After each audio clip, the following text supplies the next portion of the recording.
Survey సంచలనం మూసీ వల్ల సంతాన సమస్యలు. పల్లెటూరు అంటేనే చుట్టూ పచ్చని వాతావరణం, పచ్చని చెట్లతో కలకలలాడుతుంటోంది. స్వచ్ఛమైన గాలి కావాలంటే పల్లెల బాట పట్టాల్సిందే. కానీ ప్రస్తుత పరిస్థితుల్లో పిల్లల చదువు నిమిత్తం లేదంటే ఉపాధి కోసం గ్రామాల నుంచి చాలా మంది ప్రజలు పట్టణాలకు వలస వెళ్తున్నారు. పల్లెల స్వచ్ఛతను కోల్పోతున్నారు.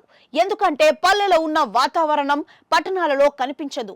వాయు, ధ్వని కాలుష్యం విపరీతంగా ఉంటుంది.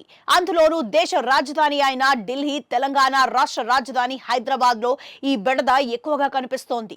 కాలుష్యాల వల్ల మరో ప్రధాన సమస్య తెర మీదకు వచ్చింది. కాలుష్యం కారణంగా గాలిలోని రసాయనాలు రక్తం ద్వారా పునరుత్పత్తి వ్యవస్థలోకి చొచ్చుకెళ్లి హార్మోన్లు అస్తవ్యస్తం చేస్తున్నాయట. నేరుగా అండాలు, శుక్ర కణాలను దెబ్బతీయొచ్చని శాస్త్రవేత్తలు కనిపెట్టారు. అలాగే హైదరాబాద్ నగరంలోని మూసీ నదిలో కొన్ని దశాబ్దాలుగా కాలుష్యం విపరీతంగా పెరిగింది. దాంతో మూసీ పరిధిలోని ప్రాంతాల్లో సంతానమే లేని సమస్యలు ఉత్పన్నమవుతున్నట్లుగా సర్వేలు వెల్లడిస్తున్నాయి. మూసీ పరిధిలోని కూరగాయలు, నాన్ వెజ్ తినే మహిళల్లో సంతానలేమి సమస్యలు ఎక్కువగా ఉన్నట్లు సర్వేలు తెలిపాయి. సంతానలేమితో పాటు చర్మ సమస్యలు కూడా పెరుగుతున్నట్లుగా చెప్పాయి. ఆ బెల్ట్ పరిధిలోనూ చాలా మంది ప్రజలు చర్మ సంబంధిత వ్యాధుల బారిన పడుతున్నారని సర్వేలు పేర్కొన్నాయి. ఇదే క్రమంలో రేవంత్ సర్కార్ మూసీ ప్రక్షాళనకు దిగింది.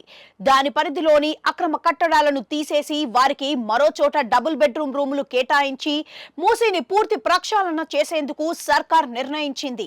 ఓ టూరిజం హబ్ లాగా అక్కడి పరిసరాలను మార్చేలా ప్లాన్ చేయించింది. ఇప్పుడిప్పుడే మూసీ ప్రక్షాళనలపై అడుగులు పడుతుండటంతో అక్కడి ప్రజలకు ఈ వ్యాధుల బారి నుంచి బిగ్ రిలీఫ్ దొరకనుంది.